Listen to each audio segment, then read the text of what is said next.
Queremos desejar, no final, ao apertar a mão, uma semana abençoada para você. Quem achou o texto de Gálatas 3, diga amém. Amém.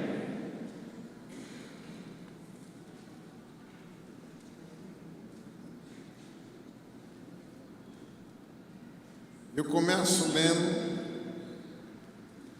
no versículo de número 6 até o 9, e eu leio na versão atualizada.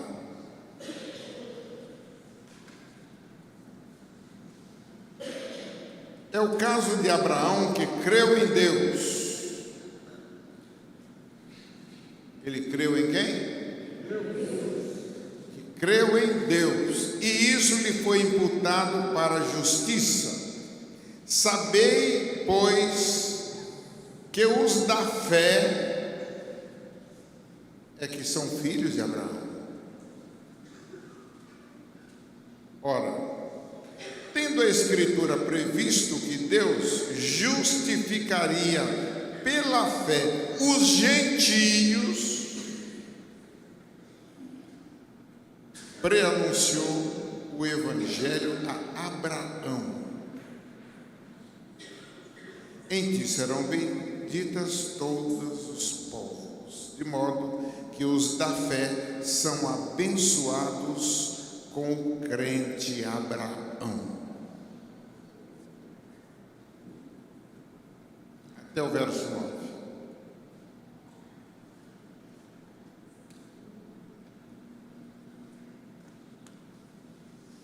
Cinco fases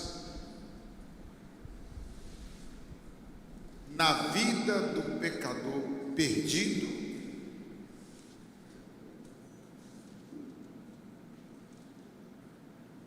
e que nos faz caminhar rumo à justificação que o Senhor tem através do Evangelho, nos anunciando, ainda que sejamos gentios.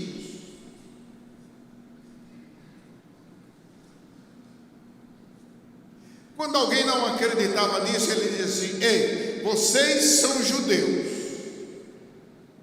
Uma linguagem bem popular, fica na de vocês, porque até das pedras podem aparecer filhos de Abraão.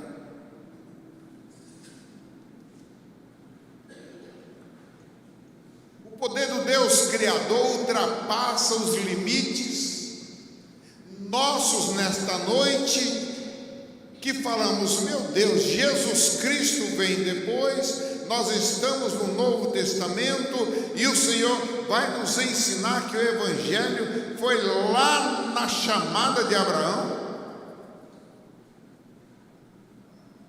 Como é que eu posso entender isso?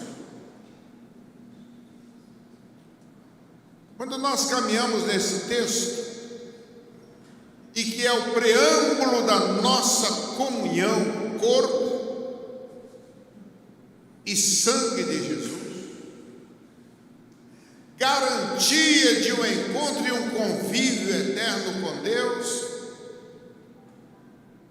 aí nós paramos e pensamos nas fases dos ímpios, dos pecadores, e que todos nós enfrentamos. A primeira fase, nós vamos focar o nosso passado, o passado da humanidade.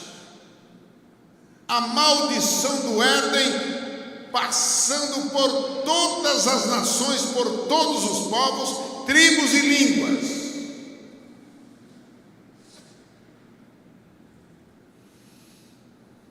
Maldição. Esta maldição que nos leva lá no passado, nos introjeta no grupo de condenados, afastados, longe de Deus.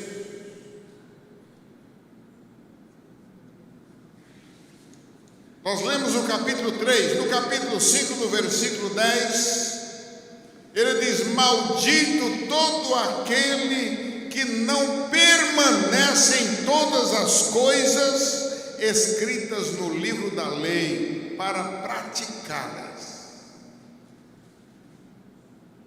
Existem as determinações de Deus, e como é possível praticá-las se está já carregando maldições?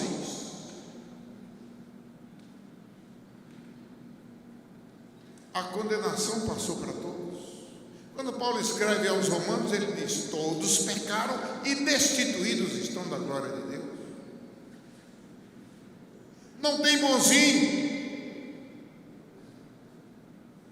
A maldição alcançou todos.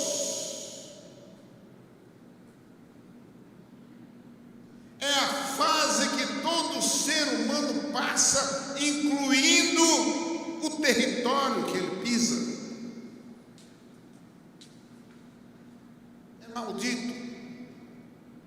A terra é maldita, a cidade é maldita. Tudo está dentro da condenação.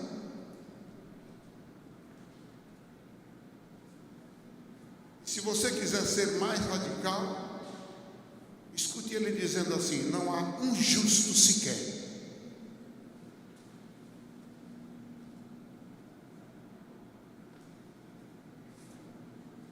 Aí nós saímos do passado, dessa fase do passado, chegamos no presente.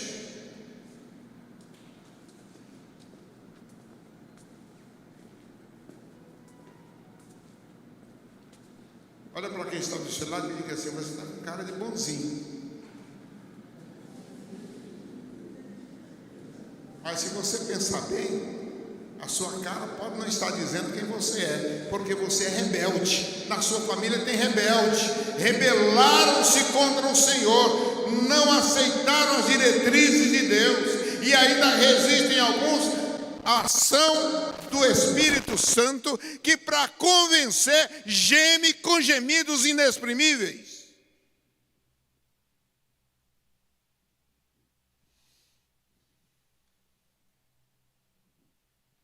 Imagina você o tamanho do amor de Deus por esse ser humano que Ele cria na primeira fase, na segunda fase, que é o nosso presente de rebeldes. Quando o profeta Jeremias escreve no capítulo 14, ele diz assim: porque as nossas rebeldias se multiplicam contra ti. Pecamos. Pecamos. Assim como os pais enfrentam as rebeldias dos filhos que não seguem as suas normas, as suas diretrizes, Ele, o Senhor, precisa escutar: Deus, nós pecamos contra ti. Nós erramos. Não estamos apenas pensando nos antepassados, nós erramos.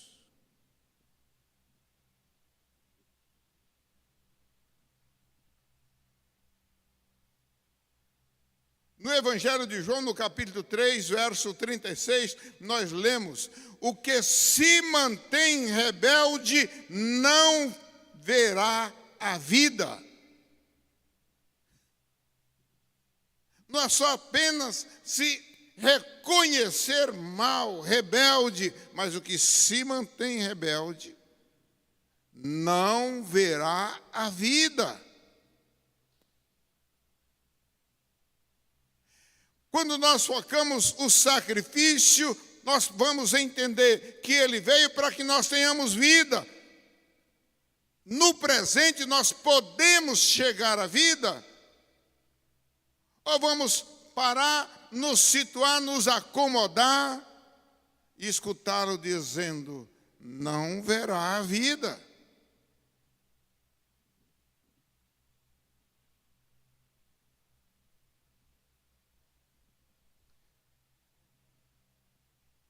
Eu foco a fase do passado eu foco a fase do presente,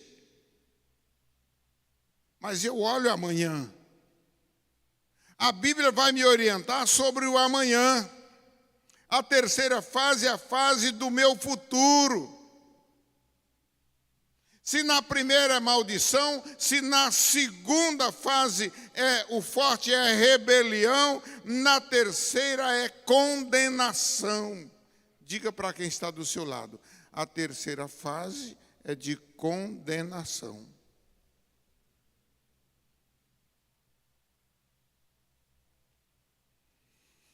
Todos estão condenados. Não adianta querer ser bonzinho, todos são condenados. Não adianta querer dar jeitinho.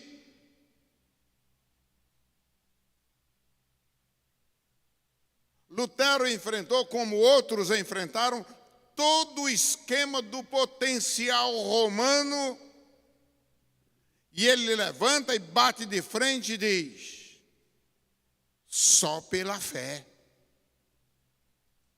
Não adianta os artefatos, as medidas, as bulas papais, não adianta nada, é só o livramento no futuro, é só pela fé. Não adianta pregar e tentar me convencer que se eu der o dinheiro agora, bateu no fundo, a alma salta do purgatório. Não adianta. A salvação é pela fé. Paulo escreve aos Efésios e diz assim: não vem de obras para que ninguém se glorie.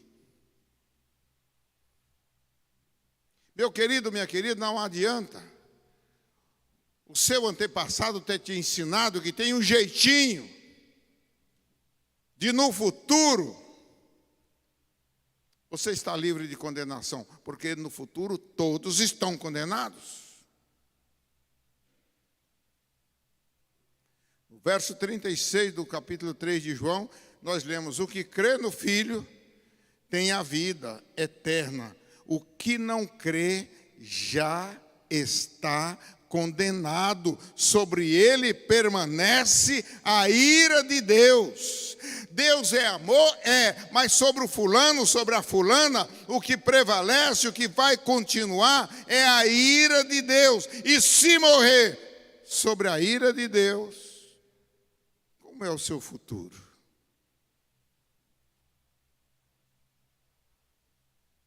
Como é o seu futuro?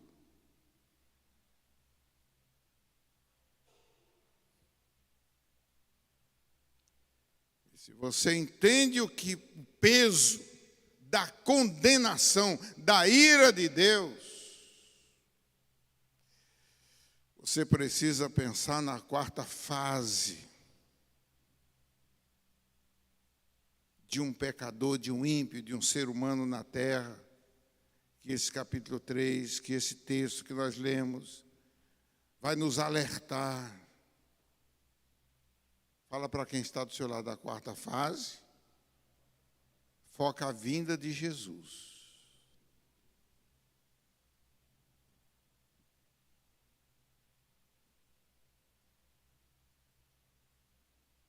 A vinda de Jesus.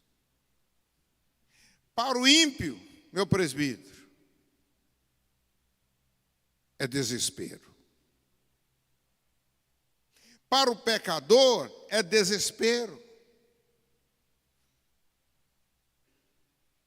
Pastor Abraão, não tem jeito de alegria, é desespero. Meu presbítero Marcelo, presbítero Zé Maria, é desespero que a sociedade, que a terra vai receber. Não interessa se é rei, se é presidente, se é governador, não interessa, é desespero.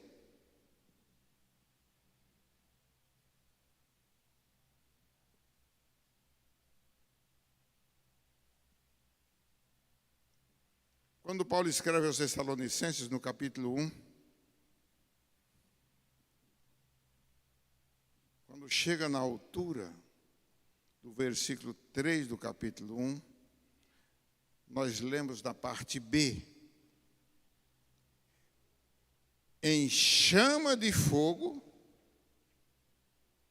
tomando vingança, em chama de fogo, tomando vingança, contra os que não obedecem ao Evangelho de nosso Senhor Jesus. Não obedece o Evangelho do Senhor Jesus, que foi pregado desde Abraão, na chamada de Deus, no amor de Deus, querendo abraçar a todos, não dá atenção. Versículo 9 desse mesmo capítulo. Sofrerão penalidade eterna. Sofrerão penalidade eterna. Destruição, banidos da face do Senhor e da glória do seu poder. Olha o tamanho do desespero.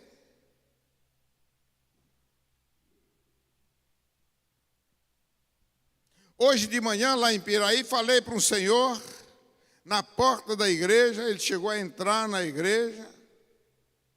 Falei, não tem jeitinho, é desespero, é condenação. Se estiver fora do plano da salvação, não tem jeitinho, porque o preço foi pago e o preço foi sangue derramado, foi a morte de Jesus.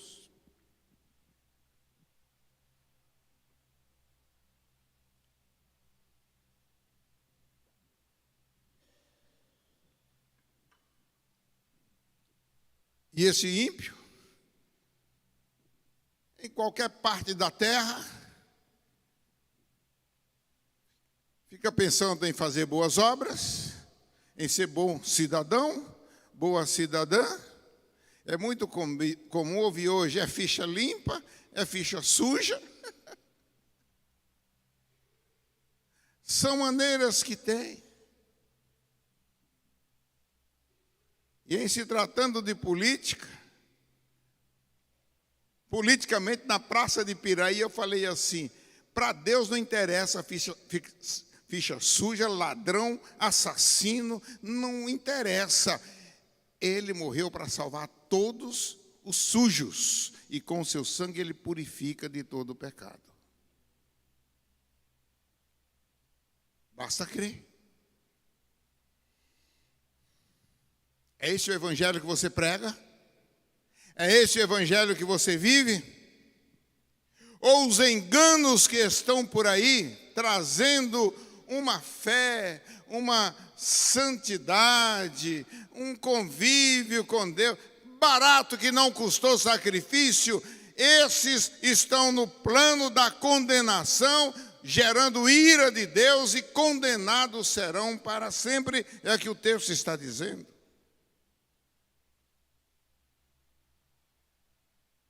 A vinda de Jesus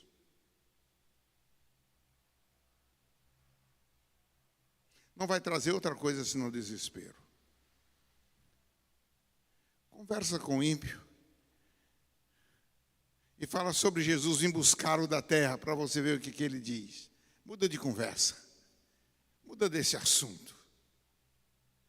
Eu não quero esse assunto não me faz bem. Qualquer um que ainda não se abriu para entender e receber o plano de salvação de Jesus, o livramento dele, ainda que tenha já informações destas fases que são tão naturais ao ser humano, ele não quer pensar no quinto ponto, que é a eternidade.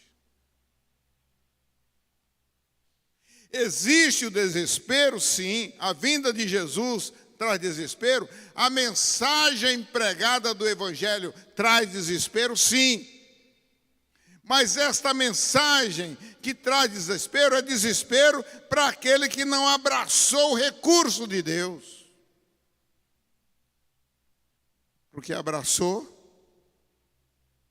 a quinta fase do ser humano vai levá-lo a viver focando a eternidade.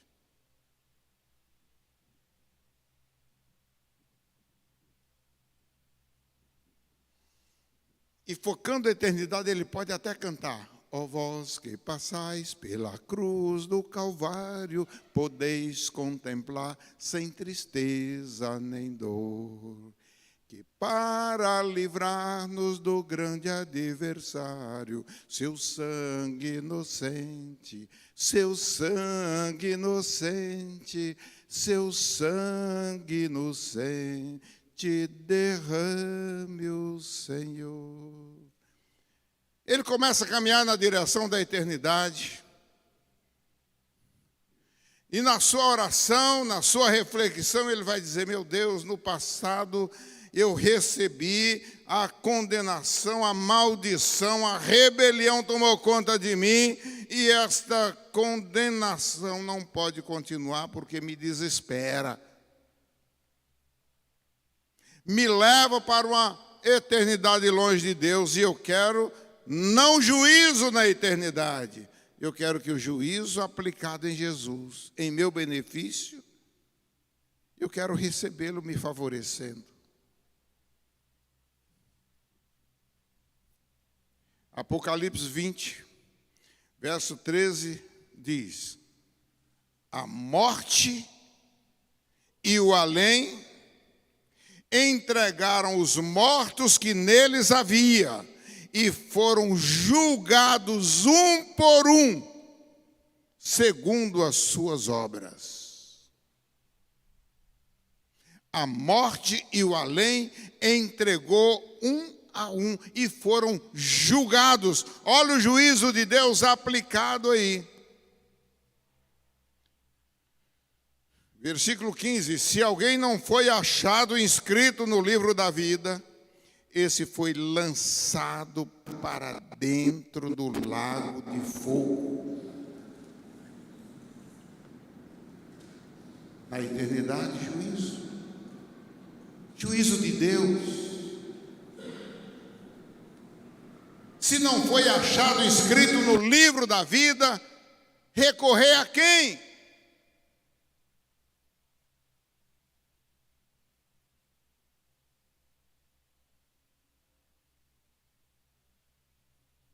Por isso o amor de Deus é tão grande, estendido a todos, de tal maneira que quem nele crê não pereça, mas tenha vida eterna. É a palavra dele, é o ensinamento dele, é o que ele manda pregar, é o que ele me deixa e te deixa na terra, para anunciar livramento do juízo eterno. Portanto, salvação,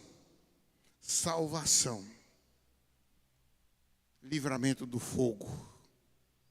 Não tem escapatório, não tem outro meio. E o ser humano precisa saber, precisa ouvir, precisa refletir, para que ele possa decidir se quer uma eternidade no céu, na casa de Deus, ou se quer no lago de fogo e enxofre, que é a segunda morte. Você já deu oportunidade aos seus amigos para refletir e fazer essa escolha do que eles querem?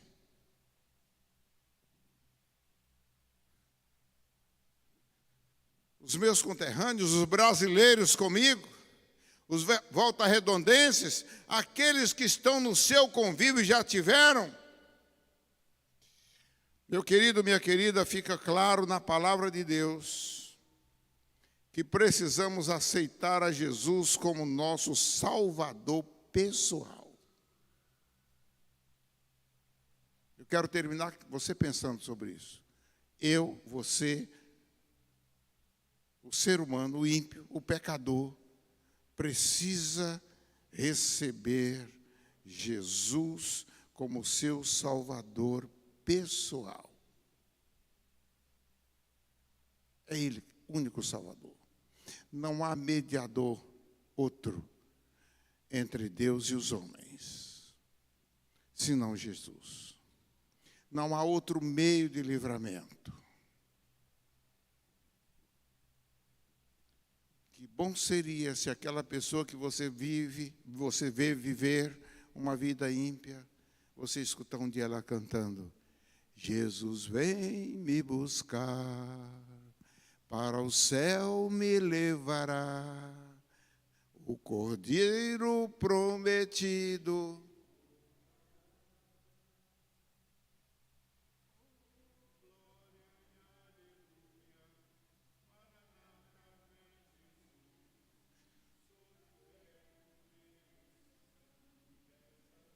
Você conhecia perdido, mas agora escuta essa vida cantar isso. O Espírito Santo gera uma explosão de alegria também no seu coração, porque esta é a mensagem mandada a pregar, este é o sacrifício de Jesus. Portanto, eu quero te encorajar, nesse momento, a obedecer o ID de Jesus. E quem sabe na próxima ceia tem alguém sentando do seu lado, na hora da ceia, porque você alcançou. Se porventura você está aqui e ainda está titubeando entre uma ideia e outra, você quer fazer e tomar essa decisão agora, curve a sua fronte aí no seu lugar. Não precisa vir à frente. Faça uma oração ao Senhor Jesus, que é o Salvador. Peça a Ele para colocar o seu nome no livro da vida, para naquele dia, quando o livro for aberto, o seu nome esteja lá e, portanto, você não seja lançado na condenação eterna,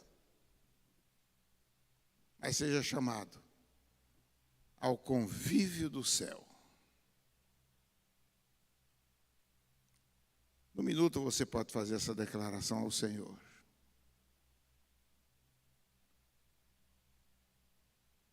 Ele ouve a sua oração.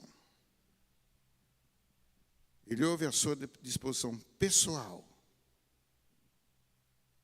e a sua decisão de obedecê-lo, levando a mensagem de salvação àquele, àquela que você sabe, porque não obedece os ditames do Evangelho, você sabe que está condenada. E o seu trabalho de ir lá e chamar. Venha para o nível da salvação.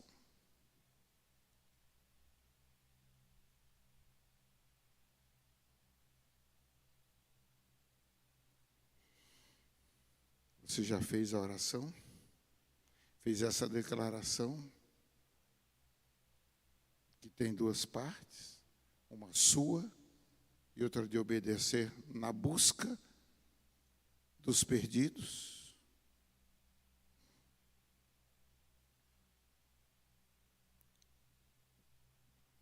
Sei que Deus responde às orações. Sei que Deus responde às orações. Pois eu mesmo já provei que Deus ouve as orações.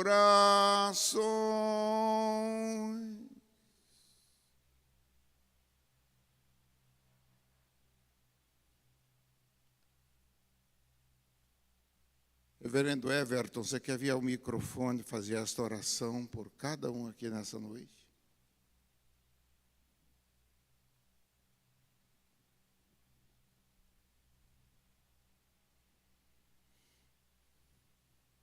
Mantenha-se no seu estilo de oração. Por você, eu aceito toda a providência de Deus.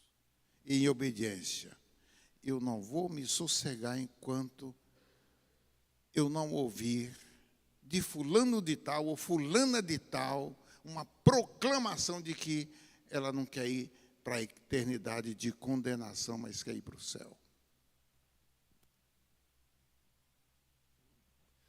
Senhor nosso Deus, glorificado seja o teu nome e exaltado em todo o tempo, porque o Senhor, mesmo antes de nós nascermos, já tinha nos visto, já tinha nos olhado e contemplado e visto a nossa necessidade de nos atrair para o Senhor. Por isso, nessa noite, nós te louvamos, ó Deus, porque todos nós aqui, mais uma vez, com o perdão dos nossos pecados, sendo lavados pelo sangue de Jesus, nós somos mais uma vez feitos alvos, mais que a neve, purificados, justificados, nos reaproximando do Senhor, que é a bênção maior que todos nós podemos ter nessa noite. Pai querido, abençoa a todos quantos pela primeira vez nesta noite, unidos aqui, ó Deus, em uníssono, se concentrar, ó Deus, pela fé no teu sacrifício vivo do teu Filho na cruz do Calvário. Pai, escreve o nome deles no livro da vida, para que juntos, ó Deus, possamos na eternidade cantarmos louvores e glórias ao seu nome, porque nós sabemos que o Senhor já está às portas e nós queremos, ó Deus, todos os dias, sabedores que mesmo que somos justificados pelo sacrifício de Cristo, que nós ainda somos pecadores, nós sabemos disso, nós vamos errar e perdoa, Deus, os pecados, ó Deus, que fazemos inconscientemente, Pai. Mas aqueles que, se por acaso, Deus, levados por as coisas deste mundo, pelas palavras e vozes que ouvimos todos os dias, temos nos desviado do Senhor, que agora o Teu Santo Espírito venha até nós e nos revele a real necessidade de nos convertermos, ó Deus, e sabemos que precisamos do Senhor todos os dias.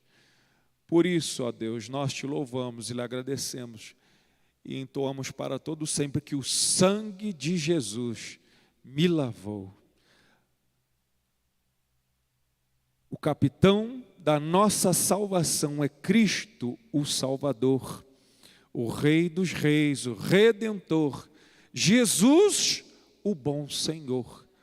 Tudo Ele vencerá, a vitória nos dará e a glória eterna nos conduzirá. Obrigado, Deus. Assim nós Te louvamos em nome de Jesus.